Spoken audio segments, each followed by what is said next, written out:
Ça va commencer.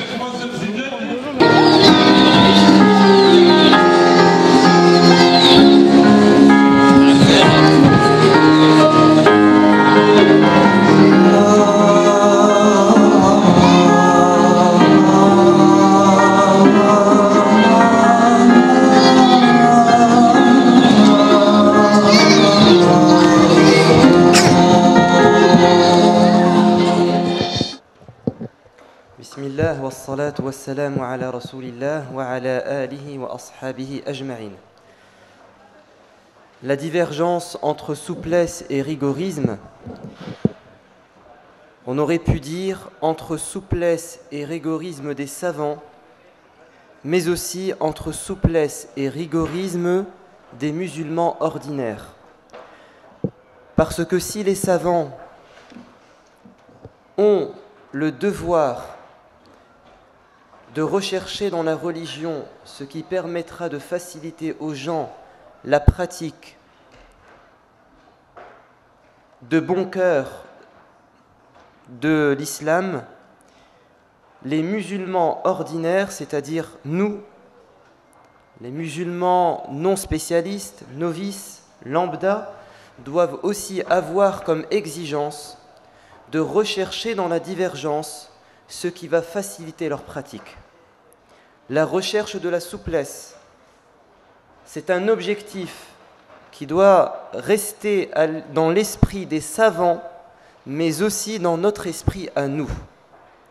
Alors mon premier propos se concentrera sur rigorisme et souplesse des savants, et ensuite rigorisme et souplesse des musulmans non savants. Qu'est-ce qui explique le fait que certains savants penchent vers la difficulté, leurs interprétations de la religion sont souvent empreintes dans la pratique de rigueur, alors que d'autres sont plutôt partisans d'un islam qui facilite aux gens sa pratique. Il y a des raisons objectives et des raisons subjectives. Les raisons objectives sont nombreuses et je ne peux pas m'étaler parce qu'il faudrait expliquer les raisons objectives de la divergence, mais je vais plutôt m'attarder sur les raisons subjectives. Alors, les raisons objectives, pour qu'on fasse le distinguo entre ces deux notions, les raisons objectives relèvent de la méthodologie des savants. Comment ils interprètent les textes? Quels sont leurs fondements intellectuels? Sur quoi s'appuient-ils en termes de référentiel?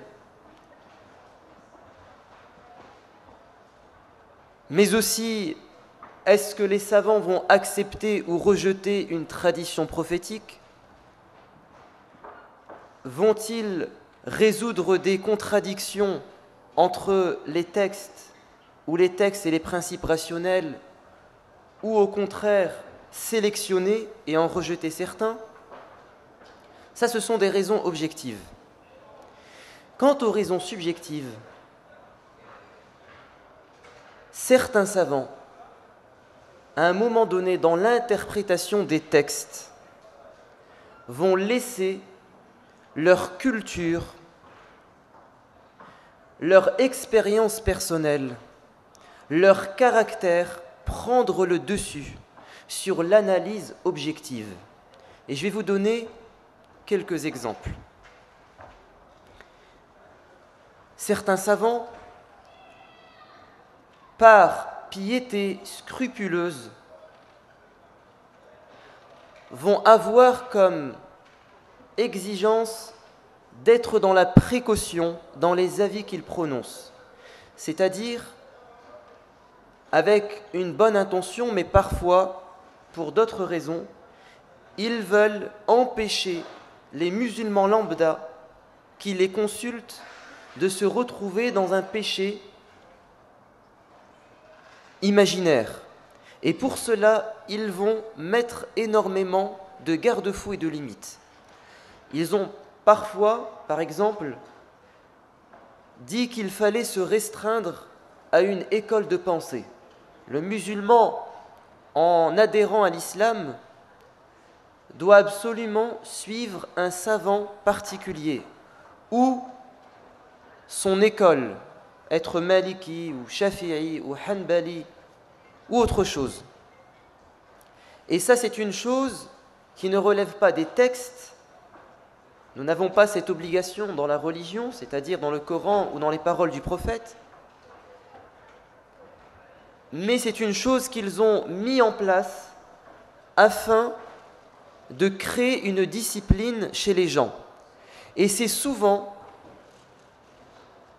les politiques, en accord avec les religieux, qui ont mis en place cette méthodologie. Parce que le monde musulman voulait la stabilité et parce que les lois dans l'empire musulman étaient des lois religieuses, en grande partie, il fallait avoir un corpus juridique clair, parce que le juge, quand il doit se prononcer sur une question qui lui est soumise, doit avoir une réponse préparée. L'étudiant en sciences religieuses qui aspire à être un juge doit étudier et avoir des règles, et il doit se conformer au code, à la constitution de l'État de l'Empire. Donc, il va y avoir une sélection d'avis qui vont être mis en avant afin d'avoir une stabilité au niveau juridique et au niveau légal. Ça a marché bien souvent et ça a créé une unité dans les régions musulmanes. Mais quand le contexte a changé et qu'il y a eu des indépendances, des principautés, il n'était plus possible d'imposer une seule lecture des textes. Il fallait permettre aux gens d'avoir une certaine liberté. Deuxièmement, donc il y a cet aspect politique des choses qui explique qu'on a été dans la rigueur au niveau de la religion. Il y a également un autre aspect qui est culturel. Et je vais vous donner cet exemple. N'avez-vous pas remarqué que dans la grande majorité des mosquées dans le monde, musulmans ou pas, il y a une séparation matérielle entre les hommes et les femmes. Il y a une pièce pour les femmes et une pièce pour les hommes. C'est tellement fréquent et courant que nous avons cru qu'il s'agissait d'une règle religieuse. Alors que si nous devions nous référer à la mosquée mère qui a été construite par le prophète à Médine, on remarque que les hommes et les femmes étaient dans une même pièce. Il n'y avait pas de séparation. La séparation n'est donc pas religieuse, car si elle l'était, elle aurait été imposée dès le départ dans le plan architectural de la mosquée du prophète, car il était, lui, le maître d'œuvre. Mais c'est par la suite, au fil des siècles, ceux qui ont construit des nouvelles mosquées ont mis en avant d'autres paramètres qui ne sont pas religieux, mais qui sont culturels. Aujourd'hui, quand nous construisons des mosquées, nous reproduisons ce modèle. C'est un peu logique quand on comprend que ceux qui ont construit les mosquées en France, par exemple, ce sont les générations venues de l'étranger. Ils ne sont pas versés dans les sciences religieuses. Quand ils ont construit les mosquées, ils ont reproduit le modèle culturel hispano-arabique, dans notre cas, des pays d'origine.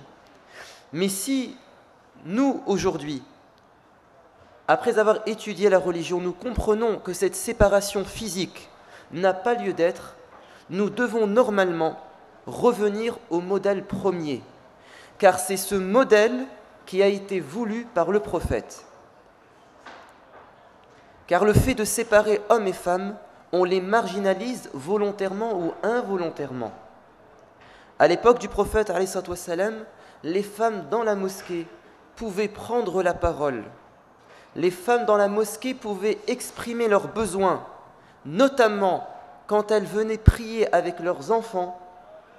Les enfants pouvaient pleurer et le prophète, l'imam, écourtait sa prière. Il devait donc prendre en considération cette composante féminine parce qu'il y avait une communication. On entendait les enfants, on pouvait réagir avec la réalité. Mais quand on les sépare, nous sommes coupés de ce monde féminin qui a ses exigences.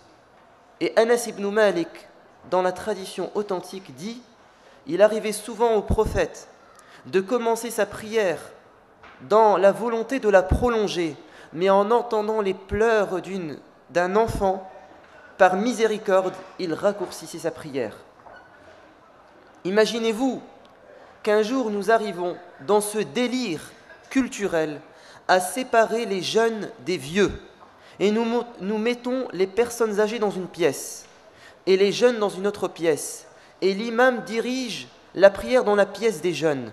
Est-ce qu'il pourra prendre en considération les sensibilités des personnes âgées? Impossible.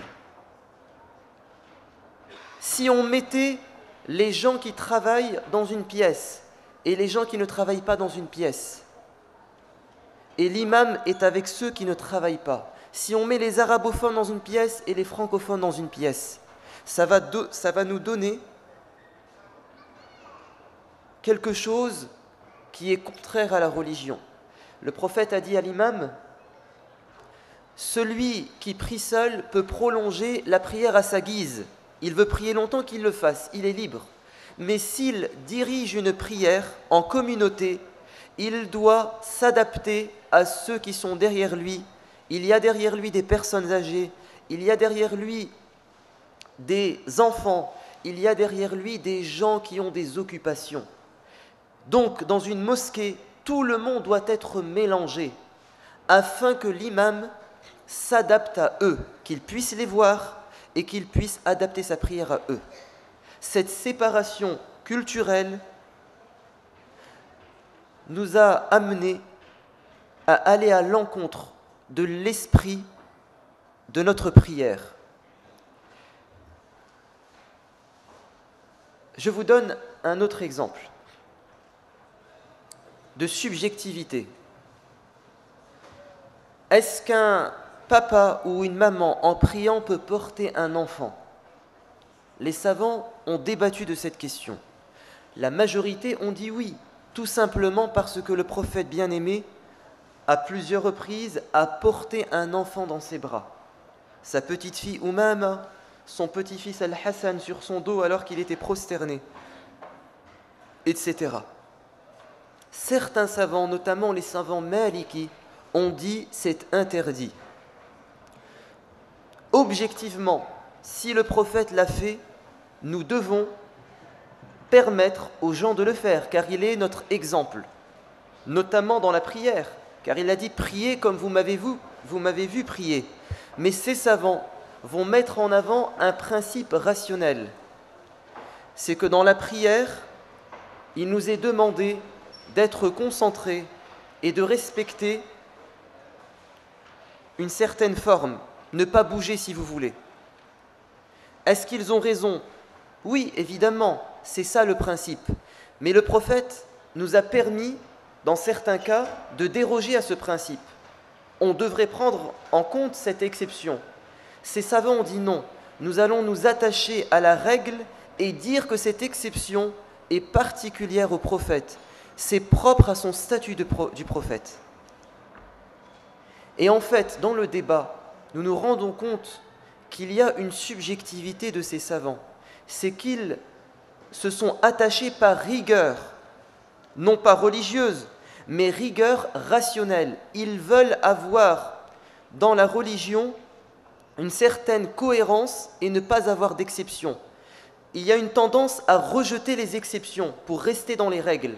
Et ça, c'est une rigueur intellectuelle, mais qui est personnelle. Parce que quand vous approfondissez votre connaissance de la religion, vous vous rendez compte que les dérogations sont autant valables et la promotion des dérogations est aussi forte que la promotion des règles. Mais rationnellement, on a l'impression que la règle, on doit s'y attacher le plus fort possible et que l'exception, comme elle s'appelle, doit rester exceptionnelle. Donc il faut la restreindre au maximum. Et on oublie que la religion est une facilité et que l'exception doit être présente et mise en avant pour conserver la souplesse de la religion. Je vous donne un exemple. Peut-on rassembler le Zuhr et le Asr et le Maghrib et le Isha, nous qui sommes dans ces pays du Nord, dans lesquels les journées en été sont très longues et les nuits courtes, donc la prière du soir est très tardive.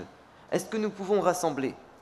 La majorité des savants ont dit oui, mais comme c'est une exception, nous allons restreindre cette exception à 3 ou 4 choses. En temps de pluie, parce que ça a été mis en pratique à l'époque du prophète. En temps de peur, parce que ça a été mis en pratique à l'époque du prophète. Et, alors pluie c'est l'intempérie. La peur c'est souvent la guerre. Ils ont réduit la peur à la guerre. Le danger pour la santé ou pour la vie de la personne. Et en cas de voyage. Nous, ça sera pour le sommeil. Est-ce que le sommeil est une excuse valable qui nous permettra de rassembler? Ça a fait débat entre les savants. La majorité des savants ont dit non, le sommeil n'est pas une excuse valable. Parce que nous sommes dans les exceptions et nous devons nous attacher à ce qui a été fait à l'époque du prophète en termes d'exception. En cas de pluie ou d'intempérie, en cas de peur ou de guerre et en cas de voyage. Or, si on voulait se montrer objectif, si nous n'avions pas cette subjectivité intellectuelle, nous dirions que le prophète, comme cela a été rapporté de manière authentique par Ibn Abbas, authentifié par Muslim, il a rassemblé la prière du Dhuhr et du Asr, du Maghrib et du Isha, alors qu'il n'y avait ni une situation de peur, ni une intempérie. Et dans une version, il n'était pas en voyage, car il était à Médine. Ce hadith est clair comme l'eau de roche, mais la majorité des savants ne l'ont pas pris en pratique et ils ne l'ont pas appliqué pour ce genre de situation comme le sommeil. Pourquoi? Ils ont, regardez, essayé de trouver une raison qui n'est pas évoquée dans le hadith. Beaucoup de savants ont dit peut-être que le prophète était malade et c'est pour ça qu'il a rassemblé le Dhuhr et le Asr et le Maghrib et le Isha. Mais cette raison, non seulement c'est une hypothèse et elle n'est pas prouvée, mais en plus elle ne tient pas du tout la route. Car si le prophète était malade et que dans son cas personnel il pouvait rassembler, les compagnons qui ont prié derrière lui, pouvaient-ils eux rassembler? Non, parce qu'il n'était pas malade. À la fin de sa vie, le prophète bien-aimé a prié assis. Est-ce que les gens derrière lui ont prié assis? Non. Ils ont prié debout, car la maladie concerne le prophète. Donc si c'était pour cause de maladie, les compagnons n'auraient pas rassemblé. Ibn Abbas a été interrogé puisque c'est lui qui nous donne ce témoignage. Pourquoi donc le prophète a-t-il rassemblé? La raison est ici, afin de ne pas mettre sa communauté dans la difficulté et la gêne. Donc c'est une porte ouverte. Si nous sommes dans la gêne, pas simplement en cas de maladie, de peur, d'intempérie ou de voyage, mais la gêne évolue. Et nous, aujourd'hui, nous connaissons une gêne que ne connaissaient pas les gens à l'époque du prophète et que ne connaissent pas encore aujourd'hui les gens habitant en Arabie, car ils se trouvent dans une région du monde où, été comme hiver, la prière du Isha n'est pas trop tardive et la prière du Fajr n'est pas trop tôt. Donc il nous est possible, si nous comprenons que la divergence est entre rigueur et souplesse, et que la rigueur est parfois subjective, elle n'est pas objective, et que la souplesse est bien souvent objective, parce qu'elle s'appuie sur la finalité de notre religion. Je vous donne un autre exemple. la majorité d'entre nous, nous avons une activité professionnelle. Comment prier quand nous sommes sur notre lieu de travail, en respectant les créneaux horaires? Certains qui sont dans la rigueur vous disent « tu dois choisir entre le spirituel et le temporel, entre le matériel et la vie de l'au-delà, entre ton travail et ta prière ». Des gens tiennent ce discours. La prière, c'est le pilier de la religion. Nous devons prier comme le prophète le faisait, en respectant les conditions, la forme. Et il ne vous est pas possible de faire autrement. Et ils mettent les gens dans le péché ou dans la gêne. Et ils les conduisent à rattraper leur prière le soir, alors que cela n'est pas possible. Et pour le coup, cette rigueur est objective. Nous ne pouvons pas rassembler Dhuhr, Asr, Maghrib et Isha ensemble, durant la nuit ou durant la journée. Dhuhr et Asr, oui, avant le Maghrib. Maghrib et Isha avant le Fajr, oui. Mais mélanger les deux, ce n'est pas possible. Et pour le coup, cette rigueur dans les horaires de prière est objective. Par contre, il y a une souplesse objective que certains savants ne mettent pas en avant. Et donc, nous sommes dans quelque chose de très confus. On ne sait plus comment faire. Soit nous prions dans la provocation, comme vendredi m'a dit un ami qui travaille dans le palais de justice en tant que policier et qu'il me dit combien de fois on m'a dit un tel est en train de prier dans les couloirs, va et intervient. Il a un problème de conscience parce qu'il se dit il fait la prière, est-ce que je peux l'arrêter, comment m'y prendre? Mais moi, dans cette anecdote, ce qui m'intéresse, c'est regarder à quoi nous sommes poussés parfois, à prier d'une manière provocatrice, sans prendre en considération ce qui se passe autour de nous. Or, Dieu a révélé des versets pour que le prophète bien-aimé prie discrètement. Quand il lui a dit «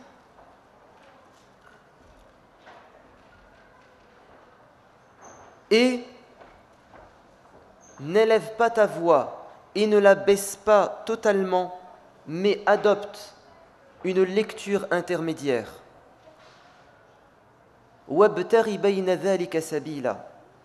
Les commentateurs du Coran disent le prophète à la Mecque, quand il était devant la Kaaba, il priait à haute voix et cela excitait ses ennemis.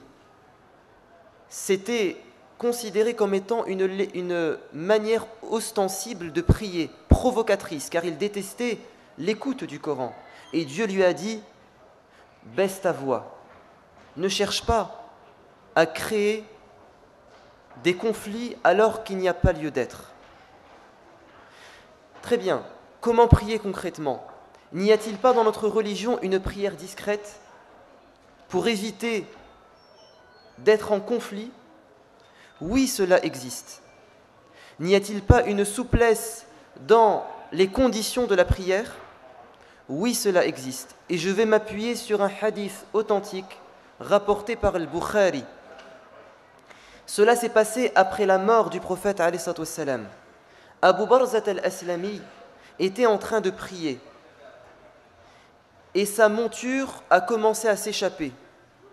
Dans sa prière, il s'est avancé et il a attrapé la sangle et il a prié en tenant sa monture.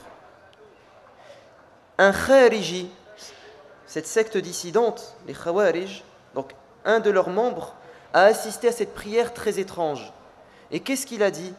Il a dit, ô Seigneur, punis ce vieillard, car il a choisi sa prière, il a choisi sa monture plutôt que sa prière. Il a déformé sa prière pour conserver sa monture. Le compagnon termine la prière et il s'adresse au khariji en disant, pourquoi donc tu m'accuses et tu invoques Dieu contre moi? Si j'ai tenu ma monture, c'est pour éviter qu'elle s'échappe, car si elle s'était échappée, je serais rentré à pied chez moi très tard dans la nuit. Et regardez ce qu'il dit après. Il dit, et moi, j'ai assisté à 6, 7 ou 8 batailles aux côtés du messager de Dieu, et j'ai vu avec quelle souplesse il pratiquait sa religion. Toi, tu es dans les règles, et tu es ignorant de la souplesse et de la facilité. Moi, j'ai entendu les règles, comme toi tu les as entendues. Mais contrairement à toi, moi j'ai vécu des situations de difficulté aux côtés du prophète et j'ai vu comment le prophète pouvait s'adapter. Je n'ai pas à laisser ma monture s'échapper, car c'est mon moyen de subsistance, c'est mon travail, c'est mon revenu. Et je vais me retrouver à marcher à pied et me fatiguer. Non, il y a possibilité de concilier prière et travail. Une prière adaptée. Je conserve mon travail et j'adapte ma prière, c'est possible. Je ne vais pas m'étaler sur cette question, mais si vous voulez, il y a une vidéo que j'ai faite sur la question du travail et de la prière qui s'intitule « La prière, une obligation souple ». Prenons un autre exemple. Est-il possible, dans nos mosquées aujourd'hui, d'adapter la prière du vendredi aux gens qui travaillent ou aux étudiants qui ont une pause entre les midis, quand en été, le dhuhr est à 14 heures par exemple? Est-ce que nous pouvons prier la Jumu'ah avant l'entrée du dhuhr? Est-ce possible? C'est une question qui a fait débat, divergence entre savants. La majorité dit non. Le dhuhr remplace, la Jumu'ah remplace le dhuhr, donc elle doit se conformer à son origine et le substitut est toujours conforme ou majoritairement conforme à son principe. Mais certains savants, dans le madhab hanbali, disent le contraire. Il est possible de prier la Jumu'ah avant le dhuhr, bien avant, à partir du lever du soleil. Il y a cet avis facile. Les savants se penchent sur la question, soit ils font preuve de rigueur, soit ils font preuve de souplesse. Et le madhab hanbali est celui qui fait preuve de souplesse. Mais c'est une souplesse appuyée par des preuves. Ce n'est pas une souplesse inventée. Car encore une fois, la souplesse est dans la religion, mais il faut la chercher objectivement. Et ils ont des textes authentiques dans lesquels les compagnons disent « Nous avons prié avec le prophète avant le zénith, la Jumu'ah avant le zénith. Nous sommes sortis de la mosquée et il n'y avait plus d'ombre. On était en plein zénith. Donc la prière et le sermon ont été faits avant le dhuhr. Mais aussi à l'époque des 4 califes, cela a été mis en pratique. Donc c'est une dérogation pour certains, pour d'autres, c'est une possibilité qui n'est même pas une dérogation, on peut le faire tout le temps. Nous aujourd'hui, face à la demande, afin que les musulmans puissent allier travail et prière du vendredi, nous devrions dans nos mosquées proposer, ou que les mosquées s'arrangent pour que certaines proposent une prière du vendredi adaptée aux horaires des gens qui travaillent ou des étudiants. Ou sinon, si nous restons dans la rigueur, nous allons empêcher les musulmans de vivre leur spiritualité. Et vous savez que la prière du vendredi est importante, car elle est un rappel, il y a un sermon, c'est peut-être la seule occasion pour des milliers de musulmans d'entendre un rappel. Donc c'est très important de rechercher les solutions souples au profit de l'intérêt général. Jusqu'alors, nous sommes intéressés à la souplesse et la rigueur des savants. Il y a des raisons subjectives et des raisons objectives. Les raisons objectives, elles sont tout à fait normales, la méthodologie. Mais les raisons subjectives doivent être discutées, car elles sont subjectives. Quant aux musulmans ordinaires, c'est-à-dire nous-mêmes, nous entendons plusieurs avis religieux. Comment choisir l'avis le plus pertinent? D'abord, avons-nous le droit de choisir? Ce n'est pas que nous avons le droit, c'est que nous sommes obligés de choisir. Car le musulman, autant que le musulman ordinaire, autant que le savant, a un effort à fournir dans sa religion. Chacun à son niveau. Comme le dit Ash-Shatibi, il dit comme il incombe aux savants spécialistes de fournir un effort pour sélectionner un avis ou, à défaut, rester dans l'expectative, c'est-à-dire ne pas savoir quel avis choisir, Il incombe également aux musulmans novices de fournir un effort de sélection, chacun à son niveau. Le problème, c'est que beaucoup de musulmans refusent de faire un choix, mais en fait, ils font un choix sans le savoir. Car quand ils choisissent un madhab ou un type de savant ou un courant de pensée, ils ont fait un choix. Le choix est indéniable. Le problème n'est donc pas au niveau du choix, mais au niveau de la motivation du choix. Qu'est-ce qui t'a motivé à choisir cet avis plutôt qu'un autre? Et cette question est importante. Et le grand savant Ibn Salah nous dit, si deux savants ne partagent pas un même avis, il y a divergence sur l'attitude que doit adopter le musulman novice. Et il nous dit il y a 5 attitudes possibles. La première, c'est que le musulman novice choisisse dans la divergence l'avis le plus strict, le plus dur, par précaution. Est-ce une attitude légitime? Oui. Nous pouvons, dans la divergence, choisir l'avis le plus difficile. Car le prophète nous a dit, il y a dans la religion des choses clairement autorisées, clairement interdites. Le halal est clair, le haram est clair. Mais il y a entre les deux des questions qui prêtent à interprétation et qui perturbent les gens. Il n'y a que peu de personnes qui peuvent arriver à un avis réconfortant. Les spécialistes. Celui qui, dans cette zone de divergence, adoptera une attitude de précaution, préservera son honneur et sa religion. Il y a un avis qui dit que cette chose est autorisée, l'autre nous dit qu'elle est interdite. Vous pouvez vous dire, je ne sais pas, et donc par précaution je prendrai l'avis qui est interdit. Vous avez le droit, et votre intention est bonne, vous êtes dans la précaution. Mais attention, cette précaution a 3 limites. L'attitude de précaution est personnelle. Vous ne pouvez pas l'imposer à tout le monde. Elle est personnelle. Elle relève de la crainte scrupuleuse et de la piété. Deuxièmement, cette précaution ne doit pas conduire à la difficulté. C'est-à-dire que si nous choisissons l'interdit et que nous finissons par être dans la gêne et que nous finissons par pratiquer la religion à contre-cœur, il faut délaisser cette attitude de précaution.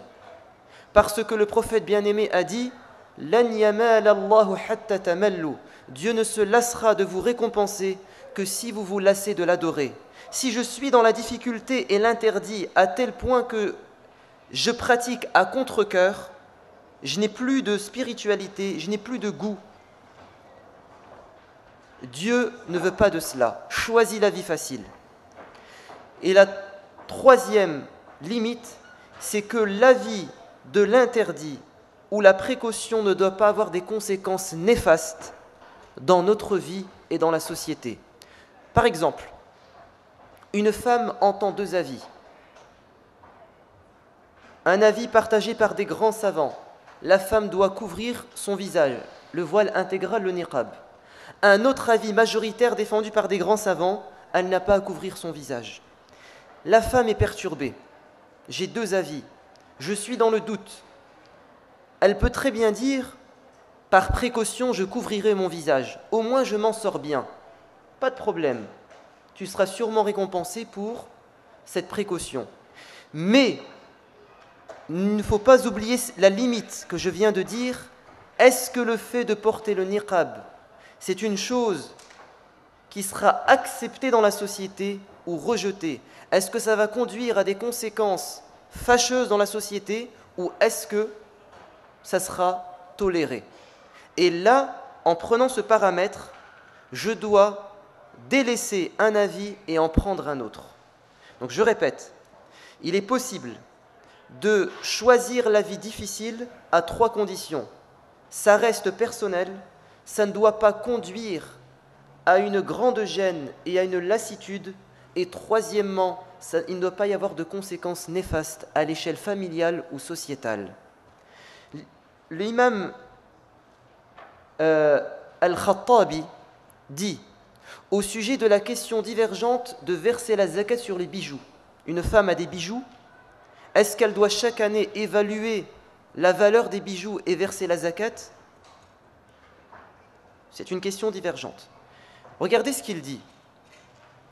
À en juger le sens explicite du livre sacré, c'est la thèse préconisant l'obligation de payer la zakat sur les bijoux qui se trouvent confortés. Il dit, j'ai fait une analyse objective, je considère qu'il faut payer la zakat sur les bijoux féminins. La tradition est aussi là pour l'entériner. Dans le Coran et dans la Sunna, c'est cette idée qui est défendue. L'opinion contraire reste sujette à caution. C'est un avis qui se discute et qui est faible. Le plus prudent, regardez ce qu'il dit, pour vous, donc il s'adresse aux musulmans, il dit le plus prudent pour vous, le plus prudent, serait de s'acquitter de la zakat. Au moins on s'en sort bien. Ça c'est son avis, il a choisi la précaution. Donc lui en tant que savant, il a l'obligation d'étudier les textes. Il est arrivé à la conviction qu'il faut verser la zakat. Maintenant, il dit à ceux qui l'interrogent, prenez la précaution. Et c'est une attitude louable. Mais il n'y a pas que cette attitude. Il y a une deuxième qui est autant légitime, voire peut-être même meilleure. C'est que quand on a un avis difficile et un avis facile dans la religion, nous choisissons l'avis facile. Est-ce que cette méthodologie est possible? Oui. Pourquoi? Parce que nous avons des textes dans le Coran qui vont dans ce sens. Dieu veut pour vous la facilité et non la difficulté. Dieu n'a pas mis de gêne dans la religion. Dans la tradition prophétique, à chaque fois que le prophète était confronté à deux choix, il penchait pour le plus facile. Cette religion est aisance et souplesse. Si vous avez un rapport de force avec la religion, elle finira par avoir le dessus sur vous. La modération, et vous y arriverez. Et ainsi de suite. Donc nous avons dans le Coran et dans la Sunna ce qui nous fait dire que la facilité dans la religion est préconisée. Si nous avons donc deux avis de grands savants, l'un est dans la difficulté, l'autre dans la facilité, je peux choisir la facilité, c'est possible. Si mon intention, c'est que cet avis facile va me faciliter la pratique de ma religion. Par exemple, vous avez des savants qui vous disent « il est interdit d'essuyer sur ses chaussettes ». Vous pouvez essuyer sur vos chaussures durant les ablutions, mais pas sur les chaussettes. Et un autre avis de savant qui dit « c'est possible ». Vous avez deux avis. L'un est dans la difficulté, l'autre dans la souplesse et la facilité. Vous n'êtes pas savant. Et vous avez entendu les deux avis, défendus par des grands savants.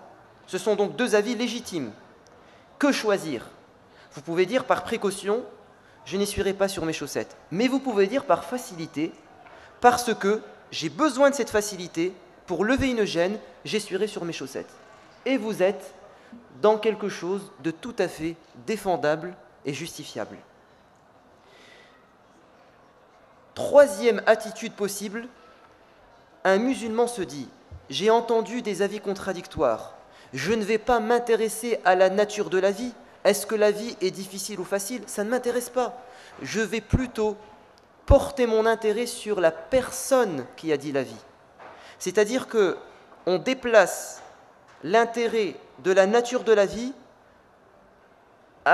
aux savants et à ses compétences. Je choisirai l'avis des savants les plus compétents. Peu importe si leur avis est difficile ou pas, je choisirai l'avis du savant en qui j'ai confiance. C'est possible. Il n'y a pas de problème. C'est une attitude tout à fait louable. Vous avez une quatrième posture dans la divergence, c'est de choisir l'avis de la majorité des savants.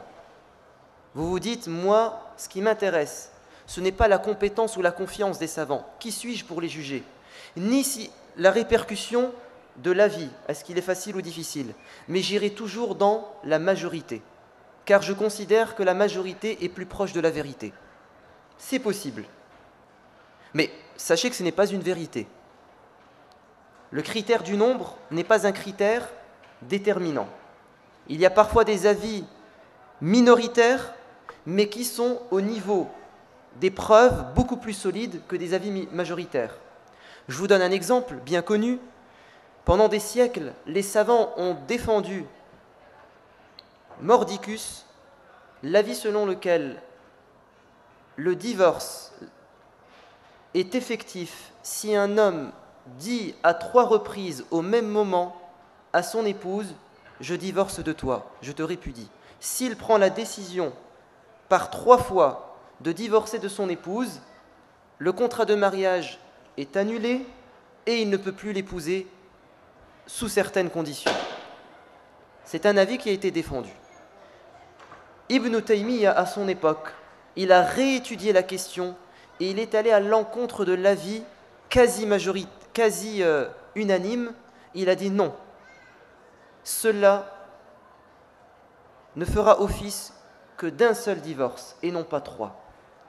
Il a été taxé d'égarement et c'était un avis minoritaire. Avec le temps, cet avis est devenu majoritaire et aujourd'hui, c'est l'avis défendu par toutes les grandes instances de fatwa dans le monde. Donc ce qui est minoritaire peut devenir majoritaire. Le critère du nombre n'est pas un critère pertinent. Mais bon, c'est possible. Je choisis la majorité plutôt que la minorité. Et la 5e posture, c'est de dire « je fais ce que je veux ». Je prends à l'aveuglette. Et ça, c'est une attitude qui est rejetée. Pourquoi ? Parce que si on n'a pas de méthodologie, on va finir par suivre nos passions. On va finir par être dans la culture du moindre effort, dans la paresse. C'est l'ego qui va prendre le dessus. Alors, ce que moi je préconise, et ce que préconisent Al-Ghazali et Shatibi, c'est que le musulman lambda ait une double approche.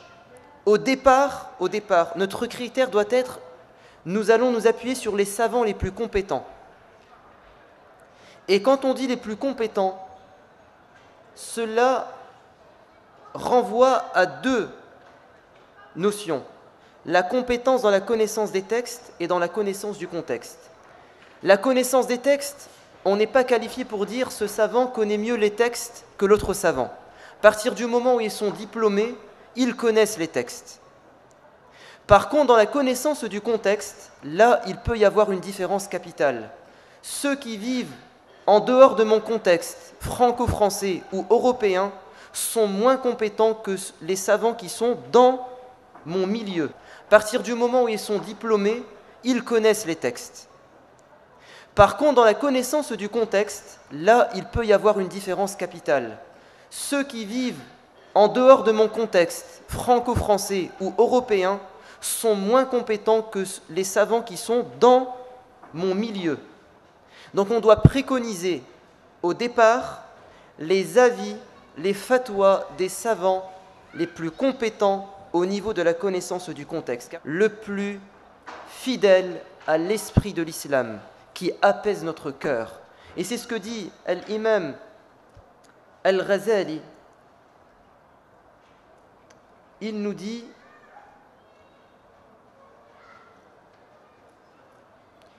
il opte, le musulman lambda, il opte pour l'avis du meilleur savant selon lui, donc ça c'est la première démarche, une sélection entre les savants, mais après il rajoute autre chose. Et pour ce qu'il considère être le plus proche de la vérité. Regardez bien, au départ, il choisit l'avis de ceux qu'il considère être les plus savants, mais ensuite, parce qu'il va encore y avoir de la divergence, l'avis qu'il va, selon lui, être le plus proche de la vérité. Je le dis en arabe. يَأْخُذُ بِقَوْلِ أَفْضَلِهِمْ عِنْدَهُ وَأَغْلَبِهِمْ صَوَابًا فِي قَلْبِهِ. Et ça renvoie à ce qu'a dit le prophète bien-aimé. Quand un jour, Wabisa lui a posé la question, « Ô messager de Dieu, comment distinguer le bien du mal ?» Il lui a dit, « Ô Wabisa, le bien, c'est ce qui va apaiser ton cœur, ta conscience. Quant au mal, c'est ce qui va te perturber, te mettre un problème de conscience et que tu n'oses pas dire aux gens.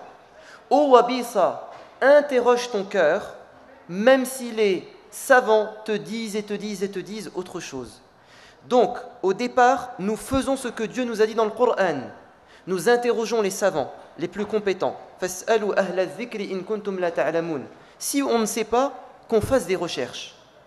Et ensuite, nous faisons ce que le prophète a dit à Wabisa, c'est-à-dire, une fois qu'on a interrogé les savants, si, malgré cette consultation, nous sommes encore perturbés, suivons notre cœur, c'est-à-dire ce que nous considérons être le plus fidèle à l'islam.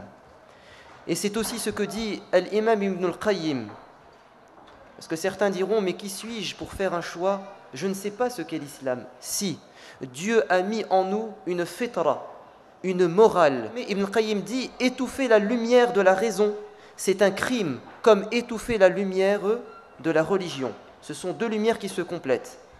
Dieu nous a donné une raison et une morale qui nous permettent de calculer la conséquence des avis religieux qu'on entend. On n'applique pas bêtement comme des moutons ce qu'on entend, car nous serons jugés sur la conséquence de nos actes. Ne pensez pas que si vous entendez un avis religieux, que vous le mettez en pratique, vous en avez fini vis-à-vis de Dieu. Non, Dieu nous interrogera, parce que c'est nous qui le mettons en application et en pratique. Il nous dira, mais tu savais que ça allait conduire à une injustice, à un conflit, que ça allait faire fuir les gens de l'islam, que ça allait te mettre dans la contrainte, ta famille, etc. Ça, nous en sommes responsables. Alors, j'ai perdu le fil. Oui, Ibn al-Qayyim nous dit, cette religion, l'islam, est venue pour réaliser l'intérêt de tous. Cette religion est totalement une miséricorde. Elle est totalement l'intérêt général. Elle est totalement un bon sens et elle est totalement une justice. Et ça, vous le savez. Vous savez que l'islam, c'est de la miséricorde, de la justice, c'est l'intérêt de tous et c'est du bon sens. Tout avis religieux qui irait à l'encontre du bon sens, à l'encontre de l'intérêt de tous, à l'encontre de la miséricorde et de, qu'est-ce qui reste? Et de la justice, ce n'est pas la religion de Dieu, mais c'est l'interprétation d'un savant de la religion de Dieu.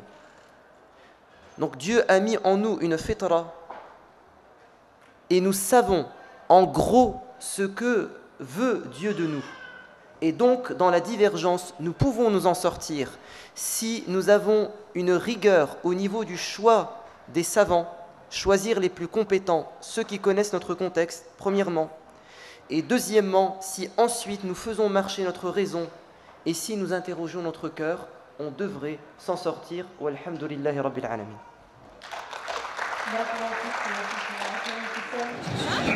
Ça va commencer.